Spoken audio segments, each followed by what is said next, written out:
Hi, this is Dave Reed. I'm the Technical Director here at eSpeakers, and this video is for speakers who are interested in tracking their progress and applying for the Certified Speaking Professional, or CSP, designation from the National Speakers Association. The CSP application looks back over your last 10 years of bookings. That's a lot of information to track, and it's daunting without a good tool. The eSpeakers EventCX application gives you an instant visual read on your progress anytime you want to check it. And when you're ready to send in your application, it will generate the event list spreadsheet in the format the NSA requires. If you've been using EventCX to automate your business, then the information for CSP is already right where you need it to be.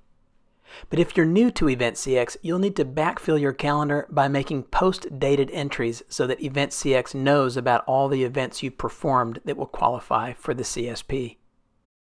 All of the tips I'm giving here are from our wiki page. The NSA's guidelines and FAQ are also helpful for the soon-to-be CSP. Okay, let's get to it. To sign into your eSpeakers account, head to the website and use the sign-in control here. From this main menu, click Event Calendar to get into EventCX. For this demonstration, I'm going to go through a single event from start to finish. Along the way, you'll see everything you need to enter on your own events to be CSP complete when it's application time. For a backdated event, I like to start with the year view. I'll choose my date here in June and click Create New to start a new event. I'm going to enter the name of the client here in Presenting To, and then I'll set the status for this event to Confirmed. This is important because only events with the confirmed or closed status are included. And if I've checked the personal blackout box here, the event will never be included even if it is confirmed, because I don't want doctor's appointments or holidays to ever show up on my CSP application. Here, I'll double check that my start and end dates look right, and then I'm going to enter the city that the event took place in, not because it's required, but because it really helps me keep my records straight and know which event this is. Here in the primary contact section, I'll fill in my main contact for the event. The NSA does spot check, contacting these contacts to find out how you did on their engagement. So I'll give a phone number and an email address, both of which are required. Now this contact isn't necessarily one of my 20 evaluation contacts, although it might be. I'll show you in a moment how to identify contacts that are going to be evaluation contacts. I need no action list on this one. This is a past event. I don't need to trigger any of my automated action list items, so I'll click Create Event.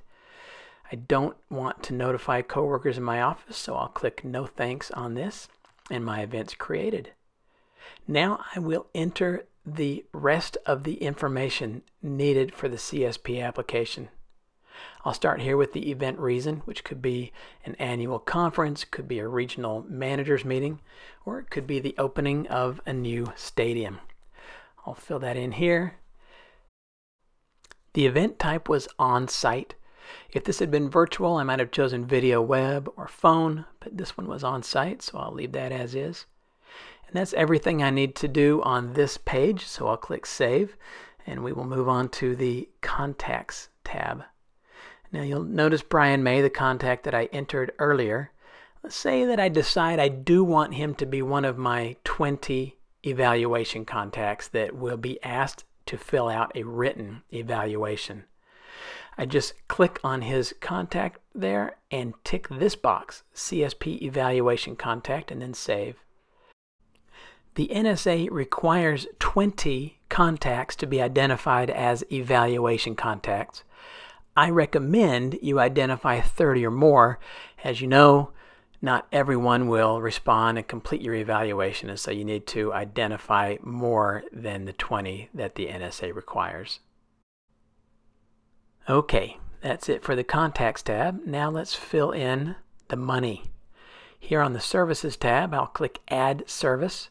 I'm going to add my keynote fee using the code KEYN to identify my keynote fee, which in this case was $8,700.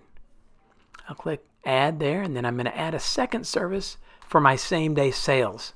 I sold some workbooks here at this event, so I'll identify that here. I made $425.12 off of workbooks that day. Now, you'll notice the grouping codes that I used here, the KEYN and the SDS. Those codes are internal to my office. It doesn't matter what I use for those as long as I'm consistent.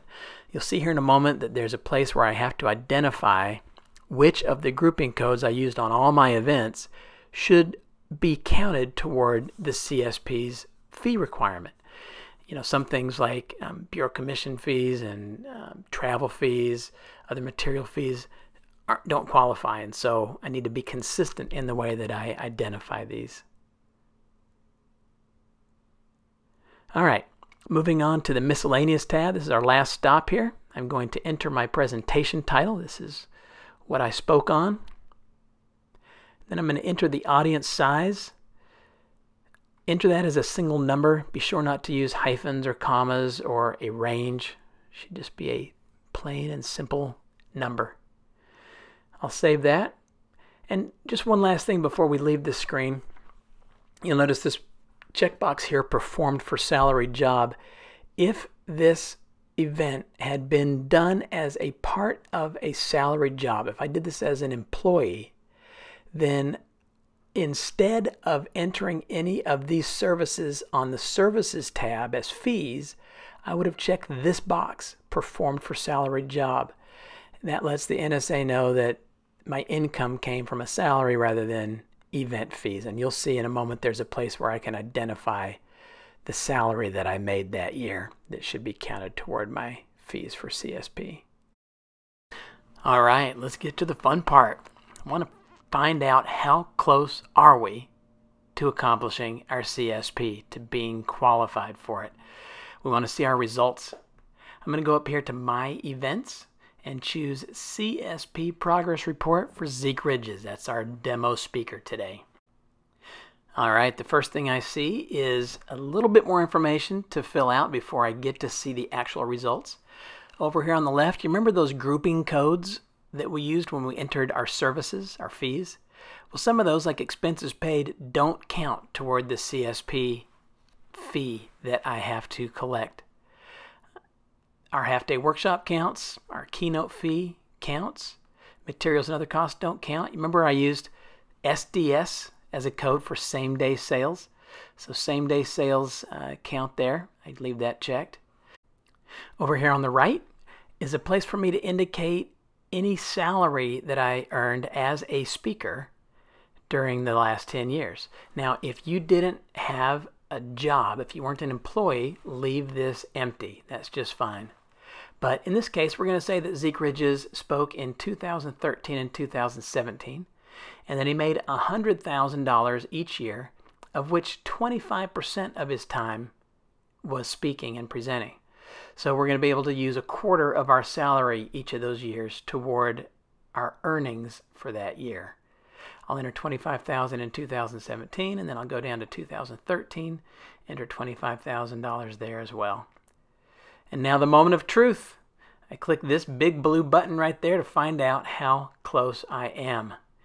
And here are my results. I can see by looking down this middle column of these big check boxes here whether I'm there or not. If there's any red in that list, I've still got some more work to do. Now keep in mind that this report always looks at a sliding 10-year window. And as the window of time moves along, some events will fall out the back as new ones come in at the front. I can see here that I've qualified on 197 events out of the 250 that I need. Moving down to the income area, I can see with these green boxes the years that I earned enough as a speaker to qualify. I need 5 of those years to be green. This area adds up events fees as well as any salary that I was able to apply. calculates that automatically. Small audience, on-site versus virtual. The system goes through all of the checks that the NSA is going to go through when they receive your application and shows you where you're in trouble and where you're fine. I can see here that I'm short on qualified events. I need about 50 more. I can see that my on-site versus virtual ratio is not right. The NSA allows up to 25% of my presentation to be virtual. I'm at 36, so I need to take out some of my virtual events from consideration so that that ratio gets corrected. I'll show you how easy that is to do just by scrolling down here below my checklist. I get to the actual events that make up my last 10 years of work.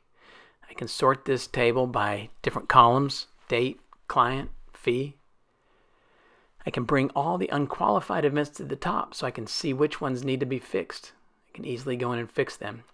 If I click on any of these tags, it will bring every event with that tag to the top. And in this case, I'm interested in events with the virtual tag because I need to get rid of some of those so that my ratio improves. I'm going to go down here and try to find virtual events with a low fee. I'm going to get rid of those. There's a good one, this poker tournament that I spoke at. I click this link right there, and the window behind where I'm running EventCX instantly moves to load that event. I can go to the miscellaneous tab and I can take that event out, and now next time I run this, that event will no longer be considered.